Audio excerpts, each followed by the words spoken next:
Interior design is not my first career.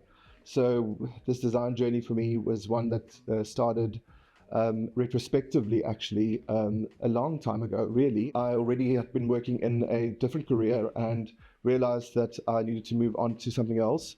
And I had to take some time to sit and really think about what it was that really triggered me the most. What was the thing that I could do for the rest of my life? What was the thing that I wake up every morning and thinking about? And that thing was people in spaces. Source is my first job, and it's my only job in interior design. I was an intern at Source, and just a little over 5 years later, I was a partner in the firm. Gosh, I started with a bang.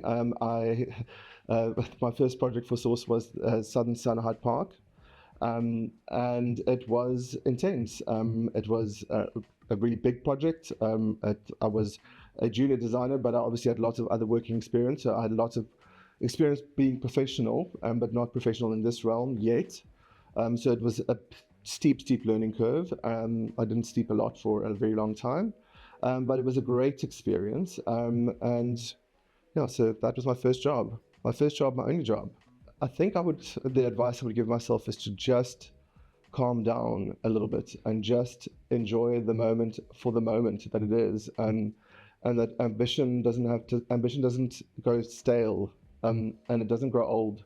And you don't have to chase it so hard. You can also just enjoy being where you are in that moment. And you don't have to be everywhere so quickly. Just enjoy the journey a little bit more. So we're very curious. And I think that's kind of led by my kind of thought process. I'm very curious. I think as designers, my point of view is that we are like filters to the world, or filters of information in the world. We're extremely sensitive to anything that happens in the world. So we take little bits of information from all parts of life, and we take things from current affairs, we take things from what's happening with food, we take things what's happening with the weather, and we put all of that together and we create, we feel what the world is feeling, and we create through that. So we're curious about things in our studio. So if we feel something in a particular way, we investigate it. In essence, all of our projects start with that. One of the big processes for me in our studio is that we start off with a set of design principles that set the tone for the entire project, and that we adhere to quite strongly. And that is done through lots of research about that particular project. So for example, we were working on a project in Seychelles, and we needed a unique story about Seychelles, which doesn't have a lot of unique stories. If you go online and you research stories about the islands, they typically are there's one about a pirate, there's one about a turtle, and there's one about how many islands there are. But we managed to find a very unique story that this particular property that we're working on actually used to be a swamp that had saltwater crocodiles, and that we just found through lots and lots of research, and we could build a whole storyline and a whole design scheme around these extinct animals that used to be in the swamp. I think the flair of hospitality, if that's a more personal thing, I think that really is about my family. Both my parents were very warm, hospitable people, so we always entertained, we always had people in our house. They were magnificent hosts. So I think hospitality is something that you feel in your blood. It's a way in which you understand the world, and how to host people, and how people will feel comfortable in spaces. In the recent years, we've also started working in the branding realm for our hospitality clients, in which we've been commissioned to work on the brands for all of these. So the ones where we've been able to get a little bit more involved, and not just the interiors, but we're also involved in things like the uniforms and selecting tableware, and where there's a lot more of the storyline, and we're in control of the entire storyline. So those are the ones that I feel perhaps closer to, and it's really about listening, and listening beyond what people are saying. We speak, each of us speak from our own point of view, so we speak design. Our clients typically are from a financial background. They're developers, so they speak Excel spreadsheet. We speak crayon. So it's a very different thing. So we have to listen beyond what they're really saying, the words that they're using, and understand what it is that they really want. So we have to ask some questions repeatedly and get various answers, so that we can overlay those and really get to the truth of what that client wants. So it's having repeated conversations, and really kind of filtering through that. I also think there's a great part of that, which is removing yourself from it. I think design in its essence really is about finding great solutions, and it's not just hinged on beauty and taste. It's about fantastic solutions and making the world a better place. So those are the principles to really look for. Those are the questions to ask. The questions to ask are, what are the best solutions for this particular project, for this particular client, for this particular environment? Sourcing for us is actually also becomes quite a technical thing. All of our clients work in the public realm, so that means that they are hosting the public in their buildings all of the time, which means that there are the potential for big insurance claims if anybody gets hurt or anything is damaged in any way. So what we specify has a lot of technical criteria that has to be signed off by all of our brands. So sourcing materials and products for us actually comes from a very technical background. So it starts off with very technical criteria before we start looking at anything from an aesthetic point of view. So that narrows the field for us quite a bit, actually, to who we can work with. We then, outside of that, we do look at everything else that's going on in the world to be inspired by all of that, but not all of that, not everything out there is appropriate for us to specify. So we kind of do two layers of kind of looking at product. We look at things and to see what's going on in the world and what's beautiful and what we would love to use, and then we look at things that we can use and what we can commission and how we can work with those. We are excited. We absolutely love everything local, and so we are often asked the question, why do we not use more local products? And the reason is exactly what I explained now. A lot of our local product is not built for hospitality environments. We need very specific criteria. But our studio is called Source because we believe that this content is the best source of absolutely everything.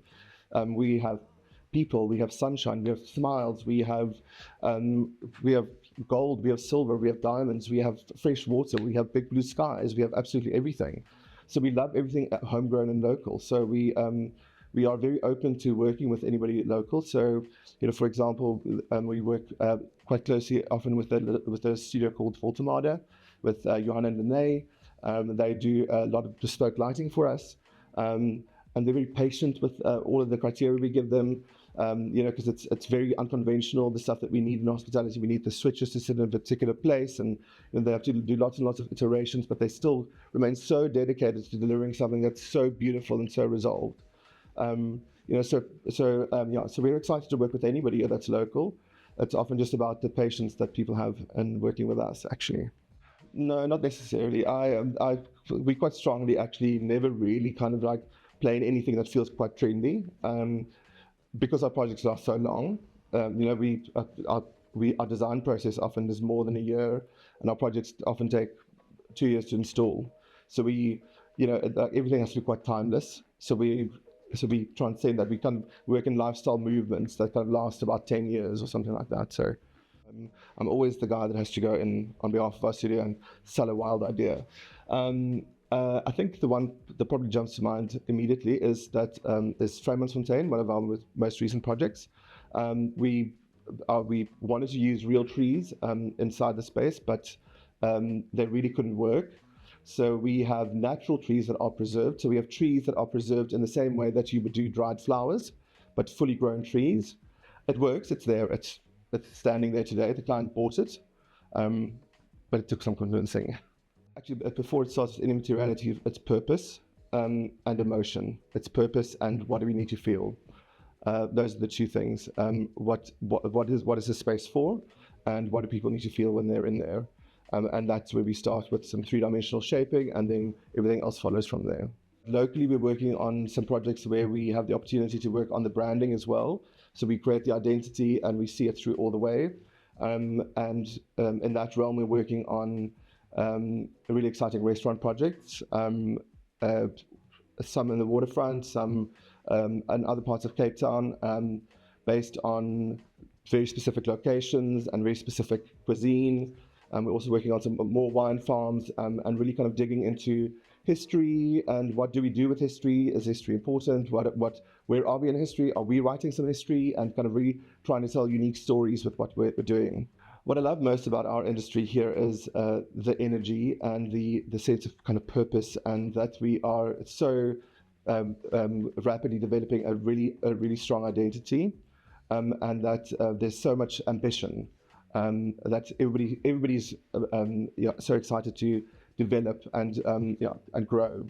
For me, there's a very clear statement on what design is. If people ask me about what it is that we do, I'm very clear about that. I think we design emotions, and we design how people feel, and our medium to express that is three-dimensional space. So we elicit emotion through a space, and that sounds very lofty, but we can make you feel productive in an office space, when we can make you feel relaxed in a lodge, and we can make you feel all kinds of things. So it's first and foremost a practice of observation of human beings, and being interested in human beings. Design is not about beauty. Design is about wanting to make the world a better place. And if that's not your purpose, then design is probably not the place for you to be. If you're not interested in making the world better through this medium. On the more practical thing, I think there's because our training in design schools are all, we learn all aspects in one course, from concept design through to technical drawings. There's this kind of misconception that if you're not the concept designer, in practice you've lost, then you're the B grade person. And it's probably one of the things I fought most in my career. I happen to be the concept designer in our studio, or one of them, but I think people always are so hard on themselves about it, and actually in practice that's a complete misnomer. I think people just need to recognize their own strengths. Some people can generate design, and others can see it through and be patient with it, and can look after it and really and take it to site and execute it wonderfully. And some people can draw it wonderfully. So it's really about not being so hard on yourself, and just recognizing who you are inherently, what your characteristics are, and finding your own space.